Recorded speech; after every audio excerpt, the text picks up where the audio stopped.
ఈరోజు ఈ మాట వినేటప్పుడు మనం జ్ఞాపకం చేసుకోవాలండి, దేవుని దృష్టిలో మనం చిన్న పిల్లలమే. అవునా కాదా? నువ్వు వయసులో ఎంత పెద్దోడు అవ్వచ్చు, దేవుని దృష్టిలో చాలా చిన్న వ్యక్తివే. నువ్వు వయసులో ఎంత వయసు ముఖ్యం కాదు, ఆయన రాజు, ఆ రాజుకి వయసు చెప్పు చూద్దాం. దేవుని వయసు ఎంత చెప్పు చూద్దాం. ఈరోజు అంత గొప్ప దేవుడు నిన్ను చూసేటప్పుడు నువ్వు అడిగేదంతా నథింగ్. ఏం తింటామా, ఏం తాగుతామా, ఏం ధరించుకుంటామా, ఈ చింతలను నేడుస్తున్నావు. కానీ యేసు ప్రభు డైమండ్ అడ్వైస్ ఇస్తున్నాడు. ఏంటి చూడండి, 33వ వచనము. కాబట్టి మీరు ఆయన రాజ్యమును నీతిని మొదట వెతుకుడి. ఆయన రాజ్యమును ఆయన నీతిని మొదట వెతకండి. అది మాత్రమే వెతకండి. అది వెతుకుతే మీకేం రావు. ఇది కూడా చాలా మంది బోధన అలాగే ఉంది. అది వెతుకుతే నీకేం రావు.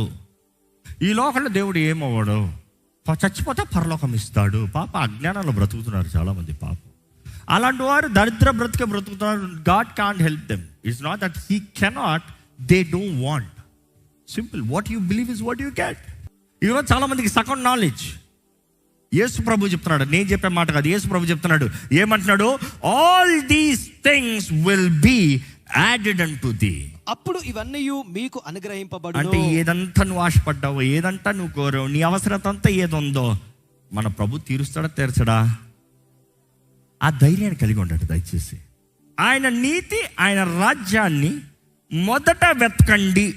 మొదట అన్నదప్పుడు ఆ మాట చూస్తే it is to say, God is saying first నేను, ఫస్ట్ నాది, ఫస్ట్ మొదట అన్న మాట చూస్తే ఆ మాట గ్రీక్ నుండి ట్రాన్స్లేషన్ చూస్తే ఎలాగంటే వస్తుందంటే, ప్రయారిటీ నేను, మొదట గమ్యం నాది, మొదటి నియమం నాది, అందరికన్నా ముందు నేను, అందరికన్నా అధికమైన విలువ నాది, అందరి మాటల కన్నా మొదట నా మాట, అందరికన్నా ఉన్నత స్థానం నాది, నేనే నీ సర్వముగా ఉంటే.